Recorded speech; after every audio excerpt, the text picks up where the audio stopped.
नमस्कार, मेरा नाम है डॉक्टर पुरु दमन और आज इस वीडियो में हम बात करने वाले हैं कि कैसे एक पैरालिसिस पेशेंट की आर्म के अंदर हम ताकत लेकर आ सकते हैं।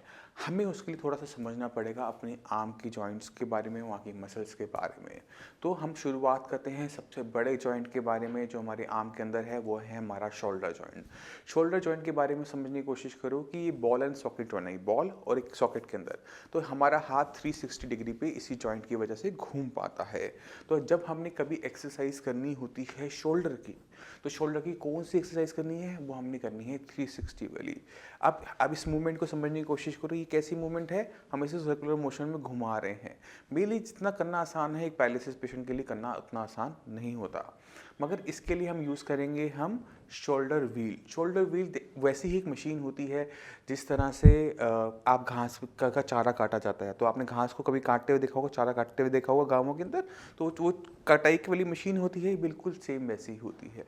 तो शोल्डर व्हील अब आपके स्क्रीन्स पर है, आप समझ गए होंगे। इसमें एक हैंडल है जिसको हमने रोटेट करना होता है और रोटेशन हमारे हाथ की 360 मूवमेंट करवाती है। ये हम यूज़ कर सकते हैं। जिन लोगों के घर के आसपास शोल्डर व्हील नहीं मिलता, अवेलेबिलिटी नहीं है, वो किसी भी दीवार का सहारा लेते हुए अपने हाथ की मूवमेंट करवा सकते हैं। आप इस तरह से अपने हाथ की पूरी 360 डिग्री की मूवमेंट करवा सकते हैं। इसमें आपको दर्द होगा, आपको परेशानी होगी, आपका हाथ बीच रास्ते में कहीं न कहीं मुड़ जाएगा। जब हम हाथ को पीछे की तरफ लेके जाएँगे तो हाथ कुछ इस तरह से बेंड होना शुरू हो जाएगा और ये मूवमेंट नहीं हो पाएगी। अब ये जो दिक्कत आ रही है, ये एल्बो जॉइंट की वजह से आ रही है।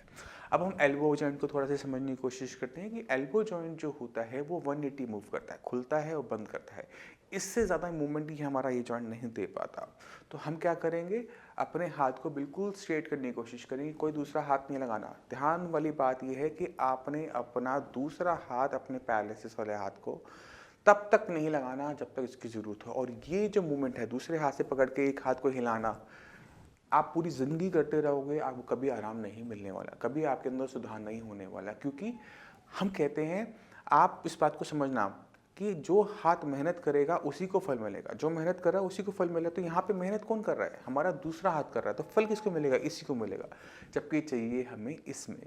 तो जब हम कोई भी एक्सरसाइज करते हैं तो कोशिश करो कि आप इंडिपेंडेंट करो, उसे दूसरे हाथ की हेल्प ना मिले, और तभी हेल्प लेनी है जहाँ पर बहुत ज़्यादा ज़रूरत है। तो हम इस हाथ की हेल्प के बिना इस हाथ की ये मूवमेंट करने की कोशिश करेंगे।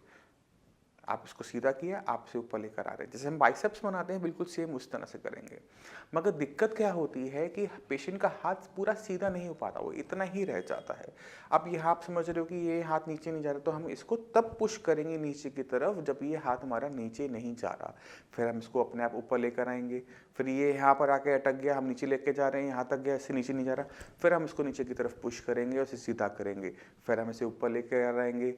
तो ये जो मूवमेंट है जहाँ पर आपने असिस्ट किया अपने हाथ को और कम से कम किया, ये आपके लिए बेनिफिशियल है। मगर अगर आप अपने हाथ पकड़ के कुछ इस तरह से मूवमेंट करोगे तो आपको कभी भी फ़ायदा देखने को नहीं मिलेगा, क्योंकि मेहनत सारी दूसरे हाथ ने कर दी। अब जब सारी मेहनत इसने कर दी तो फल भी इसको मिलेगा। अब चलते हैं रिस्ट की तरफ।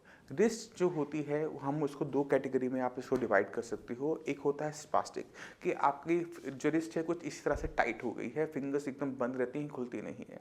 तो हमने सबसे पहला काम क्या करना होता है, फिंगर्स को दूसरे हाथ से खोलना होता है और इसको कुछ पीछे ले जाना है। टाइट होगा, बहुत हार्ड होगा, बहुत स्पास्टिक होगा।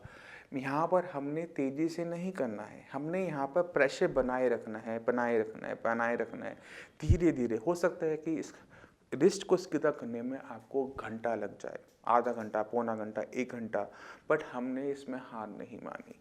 अब आप देख रहे हो कि यहाँ पे बहुत टाइट हो रहा है, तो हम क्या करेंगे, यहाँ पे पहले थोड़ी सी मालिश करेंगे, थोड़ी सी सिकाई करेंगे, यहाँ की मांसपेशियों को ढीला करेंगे और फिर अपने हाथ को पीछे लेके जाएंगे। इतना पीछे लेके जाएंगे कि जो हमारी रिस्ट है वो 90 डिग्री पे आ जाए। अब आप देख रहे हो ये 90 डिग्री पे बन गया, मेरा ये जो रिस्ट है ये 90 डिग्री मूव करके इतना हम इसको पीछे लेके जाएंगे। इससे मूवमेंट नहीं आती है, इससे जो मसल्स हैं जो स्पास्टिक हैं उनमें आराम आना शुरू हो जाता है, वो लूज़ होनी शुरू हो जाती है। जब वो लूज़ होंगी तभी तो आप अपने फिंगर्स को खोल पाओगे, छोड़ पाओगे, अपने हाथ को सीधा कर पाओगे। अब आपका पूरा हाथ चल रहा है, शोल्डर चल रहा है, एल्बो चल रही है, बट हाथ नहीं चल रहा।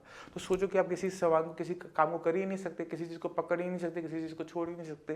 तो रिस्ट को ठीक करना, फिंगर्स को ठीक करना ज़रूरी है। उसके लिए सबसे पहले है एक्सटेंशन एक्सरसाइज करवाना, जिससे यहाँ की जो मसल्स हैं वो रिलैक्स हो सके। यहाँ पे हीट अप्लाई करना है जिससे यहाँ की मसल्स सॉफ्ट हो सके, तब यहाँ की आप एक्सरसाइज कर पाओगे। तो आपको पहले अपने हाथ की कंडीशन को समझना है। अगर वो स्पास्टिक है तो उसे एक्सरसाइज रेडी करना है, उसके लिए उसे रिलैक्स करना ज़रूरी होता है। और रिलैक्स ऐसा नहीं कि एक बार हुआ फिर वो टाइट हो गया, नहीं। हम करते हैं, जब हम मेडिसिन स्टार्ट करते हैं, ये जो स्पास्टिसिटी आ रही है इसको समझने की कोशिश करते हैं कि ये जो अकड़न है, टाइटनेस है, ये क्यों आती है। जब हमारा ब्रेन का कनेक्शन किसी मसल के साथ ख़त्म हो जाता है तो मसल्स अपनी डिफेंसिव पोजीशन में पहुंच जाती है, टाइट होकर अंदर की तरफ आ जाती है, क्योंकि वो अटकना नहीं चाहती। क्योंकि अगर आपका हाथ ऐसे लटका हुआ है तो कहीं ना किसी चीज़ में अटक जाएगा। तो एक डिफेंस मैकेनिज्म हमारी बॉडी में बना हुआ है कि जब कनेक्शन आपका किसी मसल से ख़त्म हो जाए तो मसल्स टाइट होकर अपनी डिफेंसिव पोजीशन में आ जाती है। अब इस हाथ को अगर हम खोलना चाहते हैं, इस एल्बो को हम खोलना चाहते हैं, ये तब तक नहीं खुल सकता जब तक हमारा कनेक्शन ब्रेन का और हमारी मसल्स का बन नहीं जाता। जैसे ही वो बनेगा आप देखोगे आपका हाथ रिलैक्स होने लग गया, आपके हाथ में हल्की फुल्की मूवमेंट आने लगी। तो ये मूवमेंट लाने के लिए, इसको रिलैक्स करने के लिए उसका ब्रेन से कनेक्टिविटी होना ज़रूरी है। अब ब्रेन से कनेक्टिविटी कैसे होगी इस बारे में भी हम बात कर लेते हैं। तो जब आपको कभी पैरालिसिस हुआ था तो ब्रेन के अंदर क्लॉट आया था या फिर ब्रेन हैमरेज हुआ था, उससे ब्रेन का वो हिस्सा जो इन मसल्स को कंट्रोल करता था वो ख़त्म हो गया, मर गया। अब जब वो मर गया तो यहाँ से जो कनेक्शन था मसल्स का और ब्रेन का वो भी ख़त्म हो गया। उसका रिजल्ट क्या हुआ कि आपके हाथ में बहुत ज़्यादा टाइटनेस, स्टिफनेस आनी शुरू हो गई। अब जब हम न्यूरोप्लास्टिसिटी ऑन करने के लिए आपको, जब हम मेडिसिन स्टार्ट करते हैं तो ब्रेन के अंदर जो नेटवर्किंग होती है, जो न्यूरॉन्स होते हैं उनके आपस के बीच में कनेक्शंस होते हैं। ये कनेक्शन कुछ इस तरह से है जैसे हमारा टेलीफोन एक्सचेंज होता है, उसमें बहुत सारे कनेक्शंस होते हैं ना, ये हर जगह से आ रही तारें आ रही, कनेक्शंस आ रहे हैं। और जितनी ज़्यादा कनेक्शन आपस में बनेंगे उतना ही डेवलप, उतना ही ज़्यादा अच्छा काम करता है आपका टेलीफोन एक्सचेंज। इसी तरह से हमारा ब्रेन है, ब्रेन के अंदर करोड़ों नंबर्स के अंदर हमारे होते हैं न्यूरॉन सेल्स। न्यूरॉन सेल्स आपस में बात करते हैं। जब भी आपस में बात करते हैं तो उनको आपस में बात करने के लिए कम्युनिकेशन चैनल चाहिए होता है। इसे हम कहते हैं इंटरडेंड्राइट कनेक्शंस। ये जितना डेवलप, जितना ज़्यादा कॉम्प्लेक्स होता है हमारा ब्रेन, हमारे सोचने की शक्ति, हमारी चीज़ों पे कमांड, हमारी समझने की शक्ति बहुत बढ़ जाती है। तो हमने इन इंटरडेंड्राइट कनेक्शंस को बढ़ाना है। इसमें हेल्प क्या करेगी हमारी न्यूरोप्लास्टिसिटी, यानी ब्रेन की डेवलपमेंट करने वाली प्रोसेस।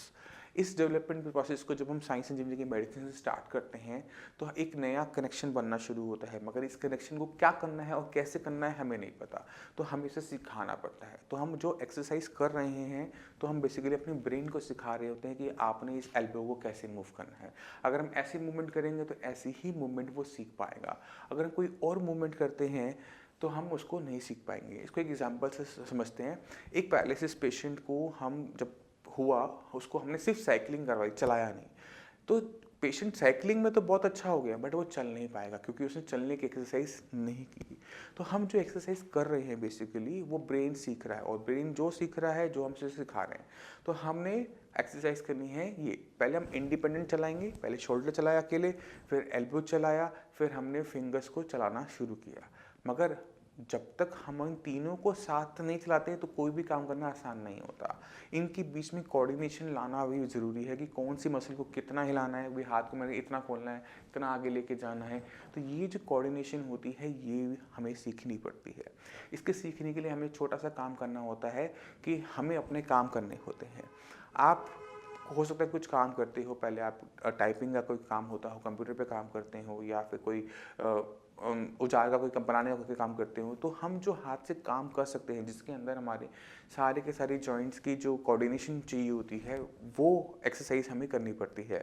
तो जो लोग बिल्कुल घर पर होते हैं, हमको कहते हैं कि आप बागबानी करो, पौधे लगाओ, क्योंकि जब आप पौधे लगा रहे हो तो गमला रख रहे हो, गमले में मिट्टी डाल रहे हो, उसमें खाद डाल रहे हो, उसमें जगह बना रहे हो, उसमें पौधा लगा रहे हो। तो ये आप देखोगे ना, तो दोनों हाथ हमारे आपस में मिलके कोऑर्डिनेट होकर काम कर रहे होते हैं, हमारे सारे जॉइंट आपस में कोऑर्डिनेट करके काम कर रहे होते हैं। तो ये बहुत ज़रूरी होता है। इसी तरह हम फीमेल्स को एडवाइस करते हैं कि आप घर के काम, डस्टिंग, झाड़ू पोछा, जो आप पहले करते थे उसे करना शुरू करोगे, क्योंकि मानता हूँ कि आज आपको दिक्कत हो रही है, मगर वो थोड़ी-सी दिक्कत अगर आप सहते रहते हो, अपने ब्रेन को ट्रेन करते रहते हो, तो दोबारा से आप काम करने लायक हो जाते हो। तो बहुत ज़्यादा ज़रूरी है इन छोटी-छोटी चीज़ों पे ध्यान देना। ये जो पैरालिसिस है, लकवा है, ये इकलौती ऐसी बीमारी है जिसमें आराम करने से पेशेंट और ख़राब होता है। इसमें जितनी मेहनत आप करोगे, हमारे साथ मिलके करोगे, जो चीज़ हम आपको बता रहे हैं, जो मेडिसिन आपको दे रहे हैं, मेहनत करोगे, उतनी तेज़ी से आपके अंदर इम्प्रूवमेंट आएगी। तो मेहनत करने से पहले हमने बस एक चीज़ का ध्यान रखना है कि हमारा ब्रेन के अंदर न्यूरोप्लास्टिसिटी ऑन हो, जो कि पहले 6 महीने में तो बहुत अच्छे से चलती है और पहले 6 महीने में बहुत अच्छी इम्प्रूवमेंट आती है। जब हमें लकवा होता है, अगले 6 महीने में हमने बहुत सुधार किया, बट उसके बाद वो बंद हो जाती है। मगर हम इसे स्टार्ट कर सकते हैं with the help of right medicines. अगर हम सही तरीके से मेडिसिन्स लेते हैं तो न्यूरोप्लास्टिसिटी ऑन होगी। उसके बाद आप जितनी भी मर्जी एक्सरसाइज करोगे, सब का सब आपको फ्रूट दिखना शुरू होगा, आपके अंदर इंप्रूवमेंट दिखनी शुरू होगी। मैं उम्मीद करता हूँ न्यूरोप्लास्टिसिटी आप समझ गए होंगे, आप कैसे अपने हाथ के अंदर ताकत लेकर आ सकते हो इसको समझ गए होंगे। फिर भी कोई भी डाउट हो, कुछ भी पूछना चाहती हो, तो नीचे दिए हुए नंबर पे कॉल कर साइंस इंजीनियरिंग डॉक्टर से आप फ्री ऑफ कॉस्ट कंसल्टेशन ले सकते हो। आप अपनी रिपोर्ट्स, अपनी वीडियो कि आप कैसे चलते हो, कैसे बोलते हो, कैसे आपके हाथ की मूवमेंट है, उसकी वीडियो बनाकर भी हमारे डॉक्टर्स को इस नंबर पे आप सेंड कर सकते हो। डॉक्टर एक बार आपकी रिपोर्ट्स देख लेता है, आपकी वीडियोस देख लेता है, तो उसे समझ में आना शुरू हो जाता है कि उसको किस तरह से आपको ट्रीटमेंट को आगे बढ़ाना है। साइंस इंजीनियरिंग की खासियत यही है कि पहले महीने में ही आपको अपने अंदर इंप्रूवमेंट दिखनी शुरू होती है। पहले 15 दिन में ही आपको अपने अंदर चेंजेस नज़र आने शुरू होंगे कि जो हाथ की मूवमेंट नहीं थी वो आने लग गई, जो शरीर में पावर नहीं थी वो आने लग गई। साइंस इंजीनियरिंग की सबसे बड़ी खासियत ये है कि जो भी पेशेंट साइंस इंजीनियरिंग में जुड़ता है, वो पहले महीने में ही इसको अपने अंदर इंप्रूवमेंट नज़र आनी शुरू होती है। अगर आपको पहले महीने में इंप्रूवमेंट आनी शुरू हो जाती है, तो आप वहाँ पर आप उस चीज़ को करना शुरू करते हो, उस चीज़ को समझना शुरू करते हो। फिर जो डॉक्टर्स यहाँ से कहते हैं, आप उसको फॉलो करते हैं, क्योंकि आपको पता है कि ये इकलौता रास्ता है जो आपको ठीक कर सकता है। तो मैं उम्मीद करता हूँ इस वीडियो से आप काफ़ी कुछ समझ गए, पैरालिसिस के बारे में समझ गए, अपने हाथ में कैसे ताकत लेकर आ सकते हैं, इसके बारे में समझ गए। फिर भी आपके माइंड में कोई भी डाउट हो, मैं अवेलेबल हूँ, आप मुझसे आकर भी मिल सकते हैं, नीचे दिए हुए नंबर पर कॉल भी कर सकते हैं, अपनी रिपोर्ट्स को भी सेंड कर सकते हैं। अब इसी के साथ आप सभी से चलने की मैं आज्ञा चाहूँगा। मिलते हैं अगली वीडियो में, तब तक के लिए धन्यवाद।